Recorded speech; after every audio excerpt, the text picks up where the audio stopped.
Let's talk in-ground pools. I got this comment and I wanted to address whether or not we think it's a good idea to actually get an in-ground pool. First and foremost, and I'm saying this for myself too, you have to make sure all of your financial responsibilities are taken care of before making a big purchase like this. Before you spend any large sum of money, you need to make sure you're contributing to your retirement, that you have a healthy emergency fund, make sure you're consumer debt free, because the borrower is slave to the lender, and I am a perfect example of that. If you have all of your financial responsibilities taken care of and you still have a large sum of extra money that you could put towards something like a pool, I think that's totally fine. Now, with that being said, talking about an in-ground pool specifically, there are a lot of extra costs that we didn't realize when we got our pool. First cost is the materials and then the installation. In our case, that was $45,000.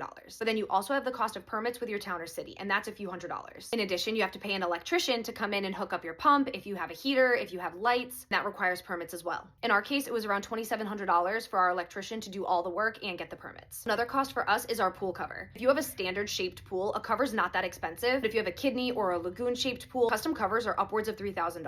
The biggest unexpected expense for us was a pool deck, or just like a patio around your pool. In my area, a basic just concrete ring around your pool. I'm talking like 3 or 4 feet of just a walkway around your pool, poured concrete, in the thousands, like $5,000 just for that little walkway around the pool. If you want to do something like pavers, you're upwards of $10,000 just for that little walkway. And then if you want to do an actual big patio that can fit like loungers or a table, you're easily looking at like $20,000, $30,000 just for the patio. All of that is just to get the pool installed and in your yard, and then you do have annual maintenance costs. For us, those costs haven't been that high. The biggest one is just paying the pool company to come and close our pool. We open it ourselves, but we pay the pool company to come in and like, I don't know what they do. That's why we pay them to come do it. And that's about $350. And then your pump, and if you have lights and a heater, that's gonna add a little bit to your electric bill during the months that your pool is open. I'm honestly throwing out a guess, but between closing the pool and some chemicals at the beginning of the year and the electric bill, I think the annual maintenance is somewhere in like the $500 to $700 range. That also doesn't include any sort of like repairs, or if you ever have to empty the water and get water added in or anything like that. Oh, and then most important, I don't know how I forgot this, a fence. Whether or not it's a law in your area, you need to have a pool fence surrounding your pool separate from the back entrance of your yard, just for safety. Like, I'm a firm believer that if you can walk out your back door, there should be a barrier between you and your pool. They do have those like pool saver mesh fences that can be taken out and put in. That's what we currently have. I would like to replace it with a permanent fence. It would just make me feel a little bit better, but just a fence in that area of our yard was quoted at about $10,000. When we got our pool, we didn't do any research into these additional costs. We just applied for the financing for the pool, got approved, started getting the pool, and then all of a sudden we had all these thousands of dollars of extra bills associated with it. Do not be like us, and if you're going to make a purchase like this, do your research for all of these extra costs and pay for the whole thing cash. Thank you for coming to my TED Talk. Have a good day. Love you. Bye.